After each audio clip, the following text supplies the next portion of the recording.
place has history, the place has culture, it has its own mindset. It's like a microcosm of petrolhead world. Welcome to the Nurburgring.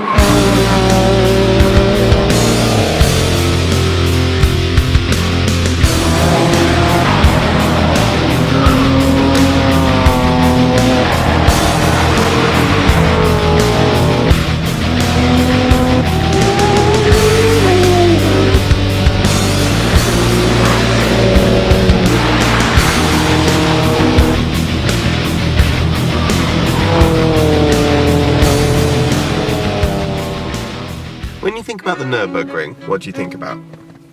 My guess is Top Gear, a transit van, Sabine Schmidt, and that place where people quite often come off the track and sometimes kill themselves. But there is so much more to the Nurburgring than just doing the lap. I'm heading there now. It's 5 AM. I'm sat waiting to get on the Channel Tunnel.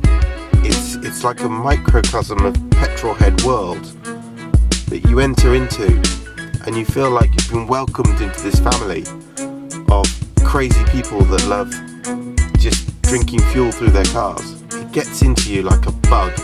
I want to show why.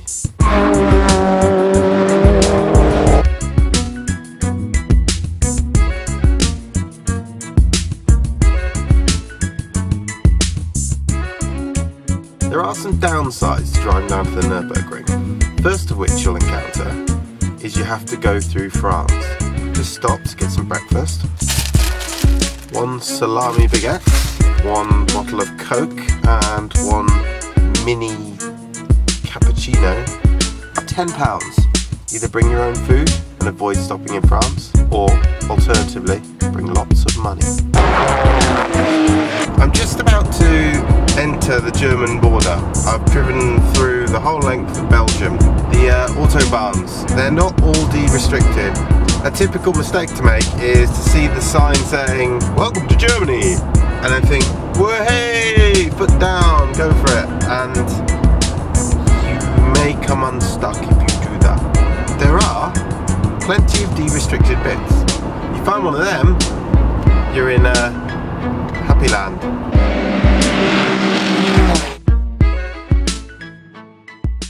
So today there's I think it's got an RCN race going on.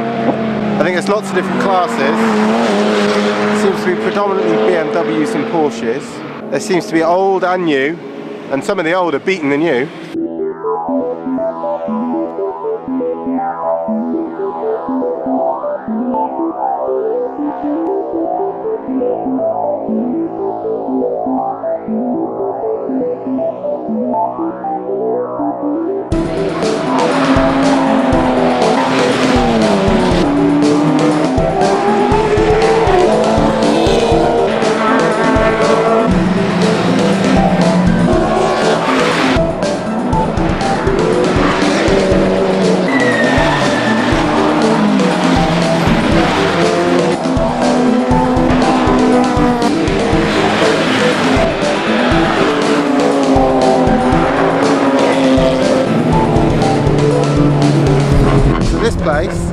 Is one of the viewing spots. This is probably the main one, because you can get to about 4 or 5 from here.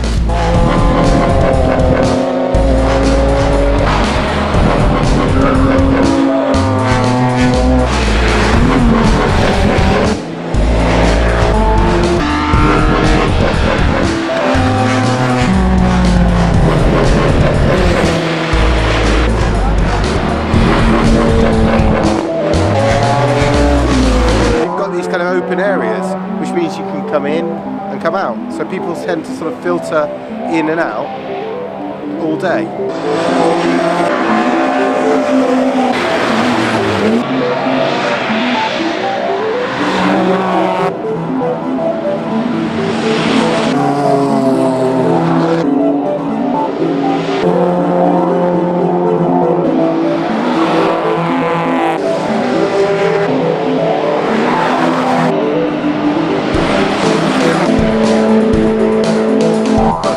My little Citroen feeling rather inadequate in this car park.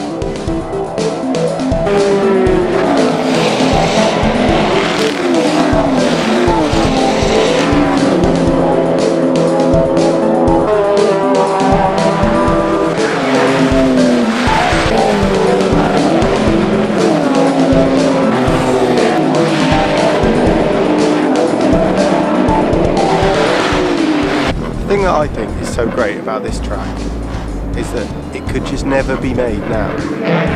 If you went and tried to get approved a 13-mile racetrack in the middle of the forest, going up and down mountains, and then said, I know what, we'll open it to the public, they can pay and bring whatever they want and go airing around the track with very little consideration for health and safety, should we say.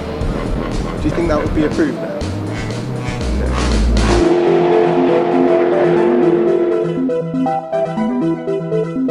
So where we are now at the moment here, this is the straight. At the moment, the track's set up to go down here into the Grand Prix circuit and then up around the Nordschleife. Where I was earlier on was around here. This is the Nordschleife. This is the lap. And that's what all the fuss is about.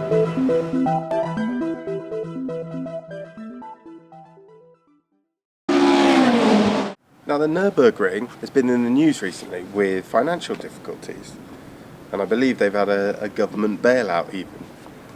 When you come here you can really see where they've spent the money. Behind me is a massive complex that was built for the Grand Prix track, including a roller coaster, casino, hotels, shops, go-karting, all sorts of things. Now the real benefit to us as the average punter is we don't get this kind of access to Grand Prix facilities without spending a lot of money on a Formula 1 ticket normally. And then normally when you're there with 100,000 other people. The beauty of this is you can just rock up unannounced, and while it won't all be open, there's plenty to do here other than go to the Nordschleife and do the lap. So let's have a look around. Oh no, what's that buzz? Everybody move for the ass get crushed. Hands up and one, that's the way I like to dunk. Now spike the punch right all night long. I'll write a song, try to right my wrongs. Lead by example, lean on the axle, leave with a passport, me on the backwards. Welcome to the house that hustle built just for us to chill. Up in here, lost my mind, yeah, that's for fucking real. Stranger days since 83, looking up, no shades of grey. Call spade a spade, if stove is dope, but a toe to toe. I hope he knows it's more than okey doke, pico, and go from here to Tokyo. This is one of my favourite places at the Nurburgring.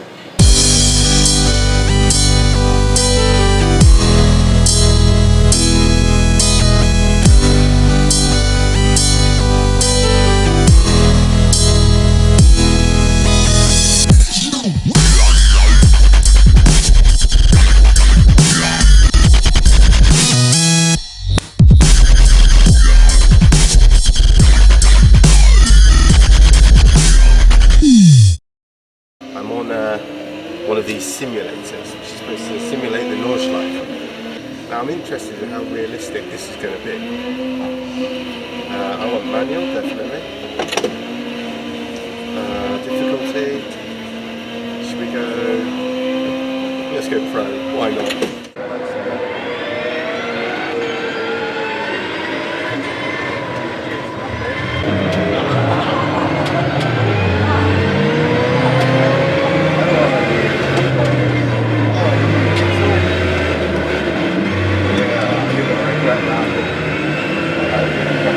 Having just done the Nordschleife in an M3, won the race, but probably would have killed myself in the process. I'm now going to try a Formula 1 car around the GP circuit.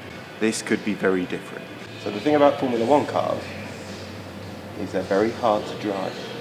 I won't be putting it on the pro settings. Pit lane.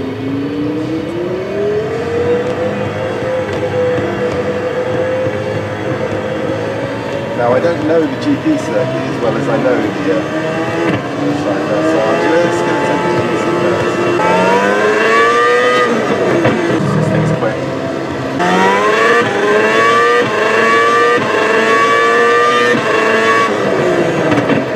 I have to remember, you go up and down here, so it's a lot quicker in a Formula 1 car. So I'm now going to have a race in a Formula 1 car. This could end up messy.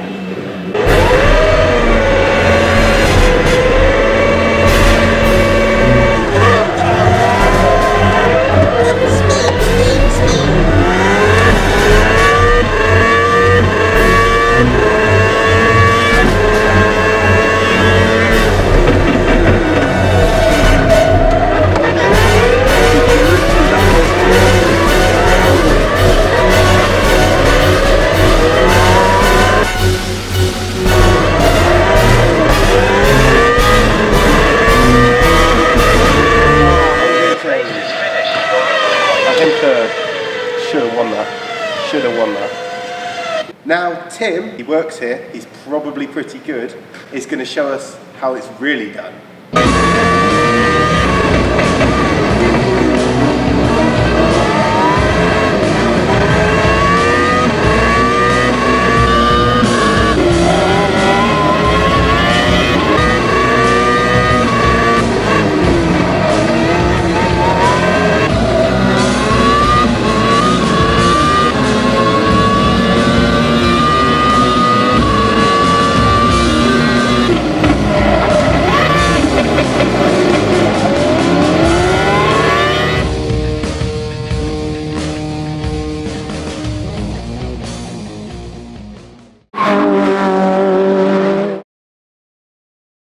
So now I'm going to go go-karting, but filming could be a little bit tricky.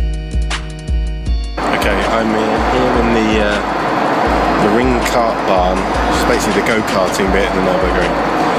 They've told me I need a permit to film inside here, so I'm having to go onto my iPhone.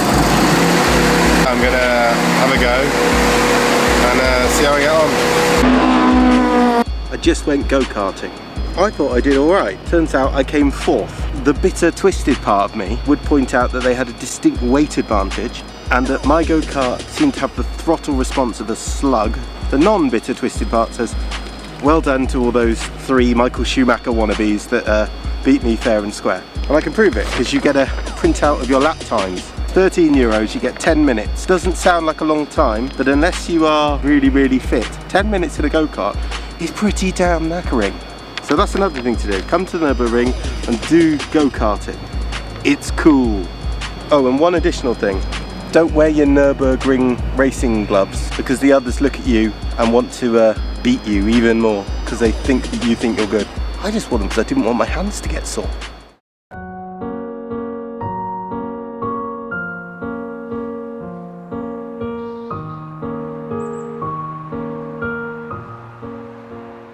So everybody knows the Nordschleife, but that's not the only racetrack that used to be here.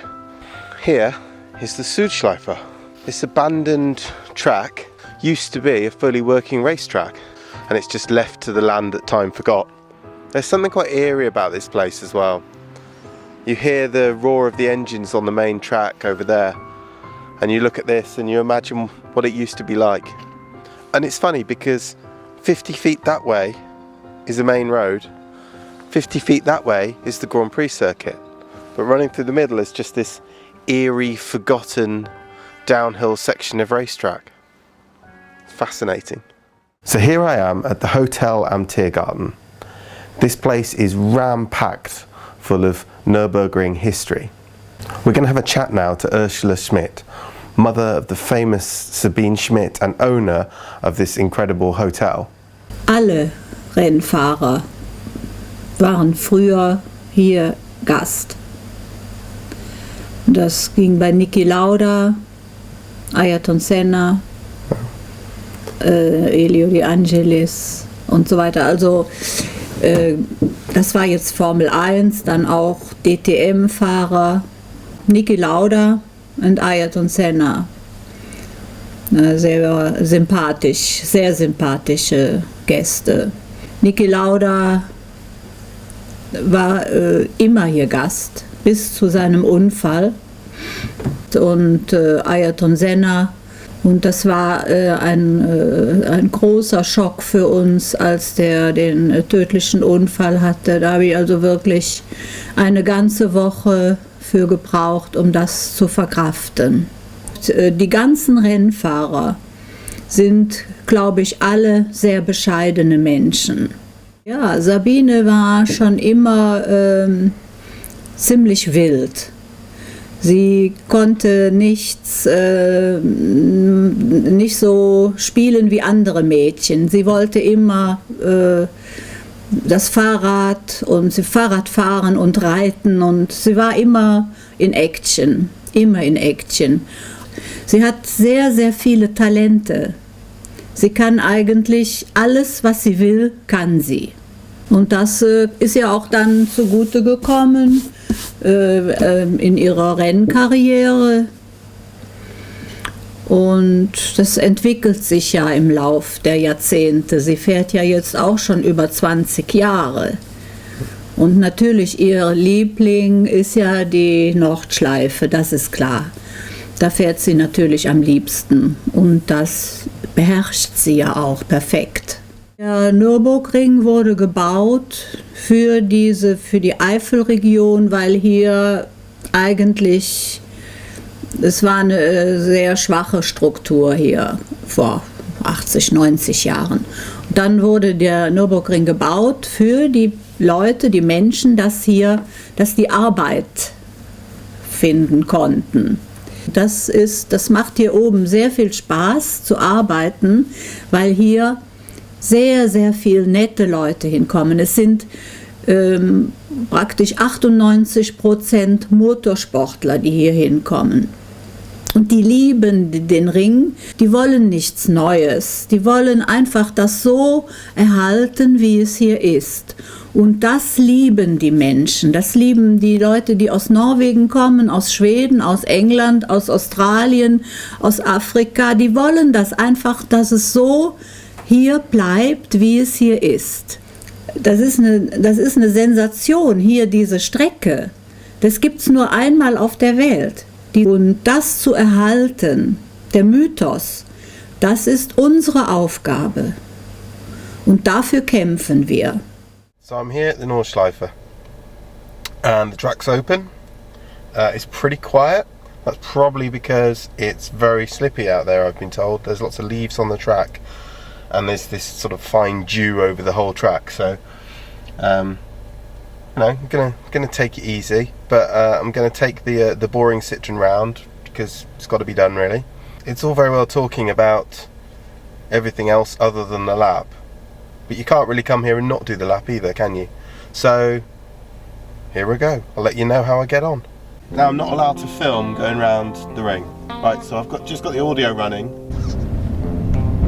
Okay, so I'm just going down the straight and they cone this bit off so that you can't pull any crazy manoeuvres. Now the track's really wet and slippy, so I'm going to take it nice and easy. And then you come up to what is the back of the Grand Prix circuit. One thing I did learn on the last lap was when it's at all wet, do not touch the curbs. Now on a dry day and in the right car, you'd be changing up and down gears all over the place here, but I'm just sticking in third. This is Bugsplat. Now the other thing about when you're going around is you've got to constantly look in your mirrors for things coming behind you at the rate of knots. I'm just coming under the Yokohama bridge. I would imagine this bit, it's got a blind apex, does catch a few people out, but it's a beautiful set of corners, even if I am taking it at a snail's pace. Oh, bit of wheel spin.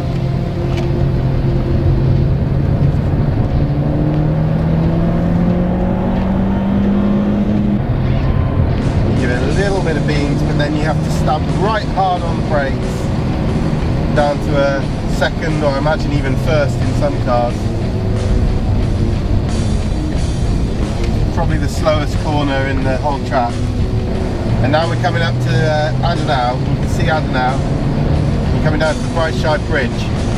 Warning signs everywhere.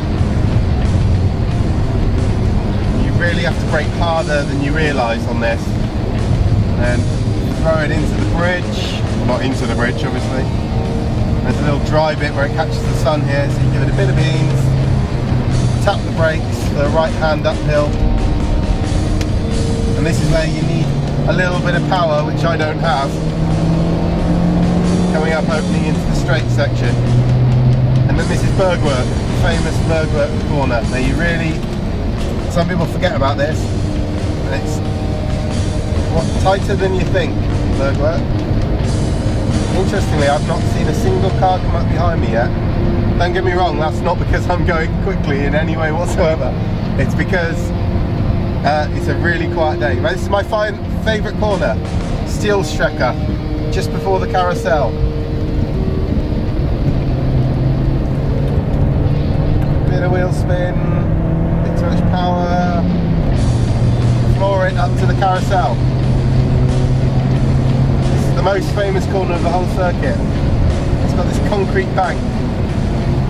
I'm going to take it in second, dip into the concrete bank, give it a little bit of power on the way round, then up, and then out the corner. Love it. The track's definitely drying out. There's definitely a bit more grip now than there was earlier.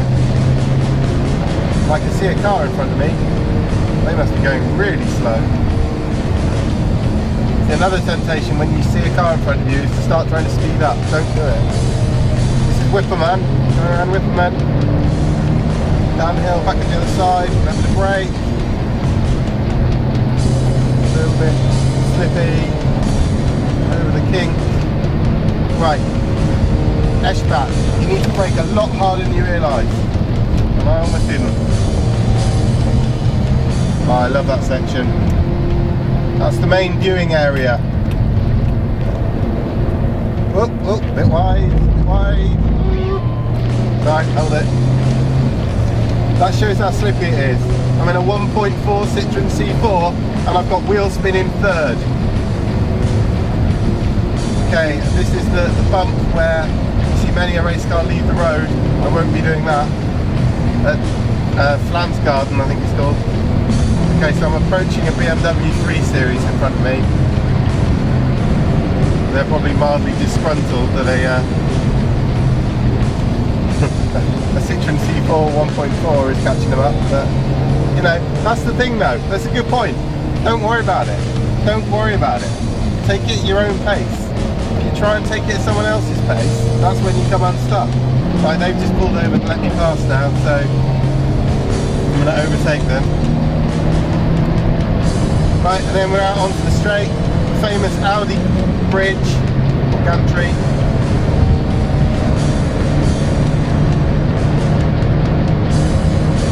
.20 kilometre mark, give me a bit of beans. And then the speed limits kick in and you have to start slowing down for the end of the lap. And that, my friends, is the Nordschleife.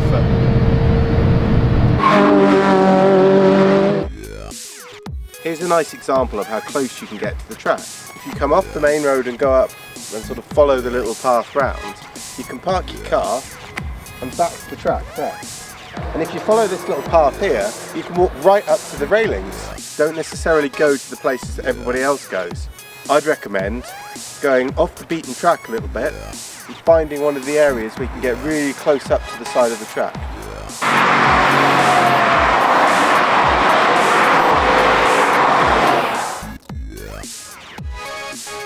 So the other great thing about this area is the roads.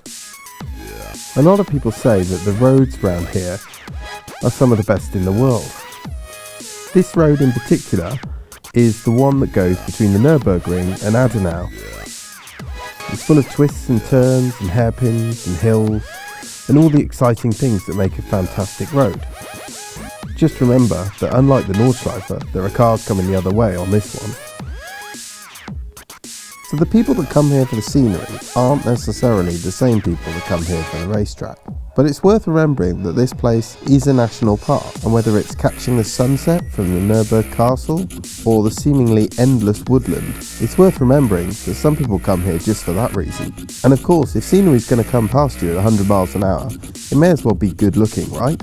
So I just overheard one of the stewards having a right rant at one of the locals because he asked if he could take his camera around. By all means, bring a camera. If you're going to try and video while you do your lap, you're either going to have to be James Bond-esque with your sneakiness, or yeah, you're in for a world of pain from the stewards. If I had to describe the Nurburgring in 3 words, I'd say it was mad, it was friendly, and unforgettable.